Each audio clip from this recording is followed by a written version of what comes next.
வேலூர் சத்துவாச்சாரி அருகே துப்புரவு பணியில் ஈடுபட்டிருந்த பெண் தூய்மை பணியாளர் மீது இருசக்கர வாகனத்தில் வந்த இளைஞர் மோதியதில் அவர் படுகாயமடைந்தார்.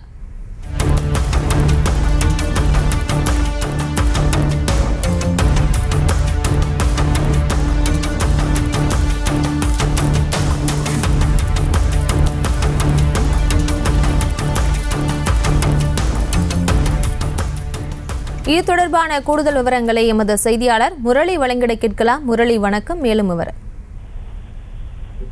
பிரியங்கா, இந்த வேலூர் மாநகர் சத்துவாச்சாரி மந்தைவேலி தெரு இந்த ஊராட்சி ஒன்றிய நடுநிலைப்பள்ளி எதிரே இந்த தூய்மை பணியில் ஈடுபட்டிருந்த பெண் ஒருவர் மீது இந்த இருசக்கர வாகனத்தில் வந்த நபர் ஒருவர் மோதியதில் அந்த தூய்மை பணியாளர் விஜயலட்சுமிக்கு கால் முறிவு ஏற்பட்டு அந்த மருத்துவமனையில் தற்போது சிகிச்சைக்காக அனுமதிக்கப்பட்டு இருக்கிறார்.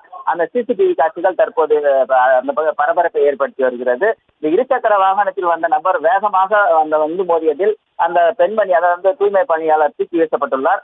அவர் இந்த இருசக்கர வாகனத்தில் வந்த அந்த நபர் இடித்ததோடு மட்டுமல்லாமல் கீழே விழுந்த பெண்மணிக்கு எந்த ஒரு உதவியும் செய்யாமல் அவரை கண்டுகொள்ளாமல் அங்கே விழுந்து கிடக்கிறார் என்று பாருங்கள் என்று மற்றொரு தூய்மை பணியாளருக்கு கையை மட்டும் காட்டிவிட்டு செல்கிறார்.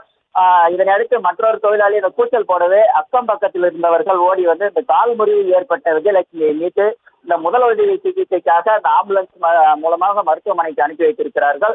இது குறித்து சத்துவாச்சாரி காவல்துறையினர் வந்து வழக்கு பதிவு செய்து அந்த நபரை தேடி வருகின்றனர். இந்த தூய்மை பணியில் இருந்த தொழிலாளரை இடித்துவிட்டு முதலுதவி கூட அளிக்காமல் அந்த மனிதாபிமானம் கொண்ட அந்த நபரை, மனிதாபிமானம் இல்லாத அந்த மனிதரை அவருடைய செயல் வந்து தற்போது பேசுபொருளாகி இருக்கிறது. பிரியங்கா, விவரங்களுக்கு நன்றி. செய்திகளை உடனுக்குடனும் துல்லியமாகவும் தெரிந்து கொள்ள சப்ஸ்கிரைப் பண்ணுங்க.